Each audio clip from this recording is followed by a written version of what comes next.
بسم اللہ الرحمن الرحیم۔ اس زمین پہ حضرت آدم علیہ السلام کے تقریباً 1000 سال بعد اللہ نے عراق کی زمین رافدین کا انتخاب کیا اور وہاں اپنے بندے حضرت نوح علیہ السلام کو نبی بنا کر بھیجا۔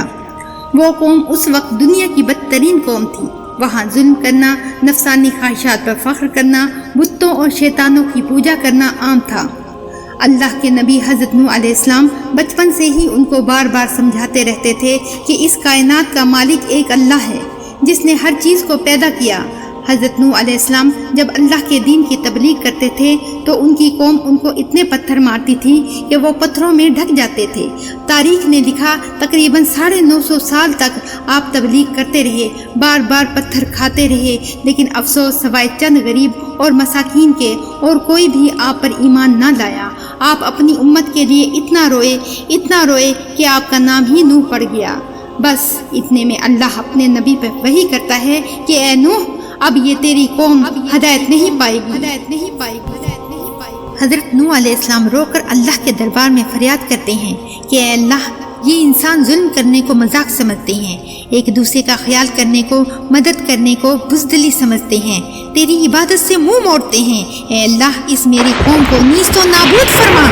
جیسے ہی حضرت نوح علیہ السلام نے یہ بدعا کی تو اللہ نے پیغام بھجوایا، اے نوح، ایک کشتی تیار کر، عنقریب تیری یہ ظالم قوم نیست و نابود ہو جائے گی۔ بس اللہ وحی کے ذریعے بتاتے گئے اور اللہ کے نبی نوح علیہ السلام وہ کشتی بناتے گئے۔ جیسے کہ نوح علیہ السلام ایک پہاڑ پر رہتے تھے، نہ وہاں سمندر تھا، نہ دریا، نہ درخت تھے۔ بالآخر اللہ کے نبی نوح علیہ السلام نے درخت اگائے اور اس کی لکڑی سے کشتی کو بنانا شروع کیا۔ آپ لکڑی سے بڑے بڑے تختے بناتے، پھر لوہا لاتے، اس سے کیل بناتے، تختوں کو جوڑ کر اس میں کیل ٹھوکتے گئے۔ تاریخ نے لکھا تقریباً 100 سال تک آپ وہ کشتی بناتے رہے۔ آپ کی قوم روز آپ کے پاس آتی اور آپ کی توہین کرتی، آپ کو پاگل کہتی، نہ تو یہاں دریا ہے نہ سمندر، پھر بھی پاگل کشتی بنا رہا ہے۔ اللہ کے نبی نوح علیہ السلام آسمان کو دیکھ کر صبر کرتے اور اللہ کے حکم کو تسلیم کرتے۔ اس کشتی کا طول 300 گز اور اونچائی 30 گز اور عرض 50 گز تھا۔ ایک روایت کے مطابق اس کا طول 1 کلومیٹر سے زیادہ تھا۔ یہ کشتی عام کشتیوں کی طرح نہیں، بلکہ جس طرح سے کشتی کو نیچے سے بند کیا گیا تھا ویسے ہی اوپر سے بھی بند کیا گیا تھا تاکہ بارش کا پانی بھی کشتی میں داخل نہ ہو سکے۔ اس کشتی میں الگ الگ 3 درجے بنائے گئے تھے۔ نچلا درجہ جانوروں کے لیے تھا، بیچ والا طبقہ انسانوں کے لیے اور اوپر والا حصہ پرندوں کے لیے۔ ہر درجے میں ایک دروازہ تھا۔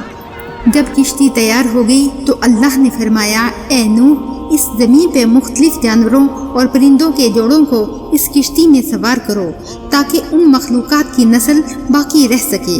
حضرت نوح علیہ السلام نے مختلف جانوروں اور پرندوں، خواہ ہر وہ چیز جس میں زندگی کی آسائش، کشتی میں سوار کرنا شروع کر دیا۔ پھر آپ انسانوں کو حجت تمام کرنے کے لیے کہنے لگے، آؤ، یہ کشتی نجات کی کشتی ہے، جو بھی اس کشتی میں آئے گا وہ اللہ کی امان میں ہوگا۔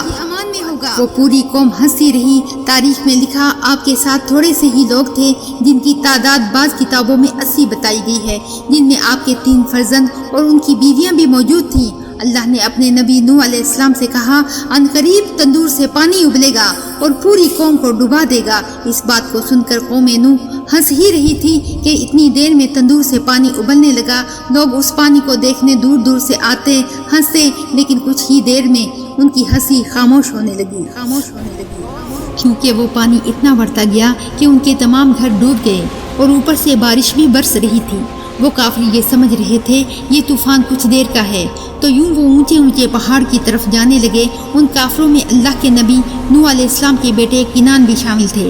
جیسے ہی نوح علیہ السلام نے اپنے بیٹے کو دیکھا کہ وہ کافروں کے ساتھ پہاڑ پر چڑھ رہے ہیں، آپ نے دور سے آواز دی، اے کنان، اس نجات کی کشتی میں آ جا۔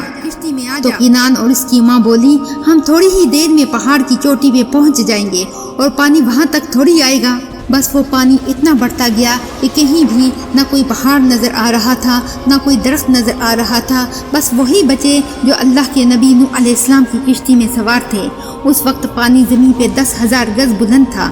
مسلسل پانی بڑھتا رہا، چڑھتا رہا۔ 40 دن بعد پانی کا بڑھنا ختم ہو گیا، بارش بھی رک گئی، لیکن چاروں طرف صرف پانی ہی پانی تھا۔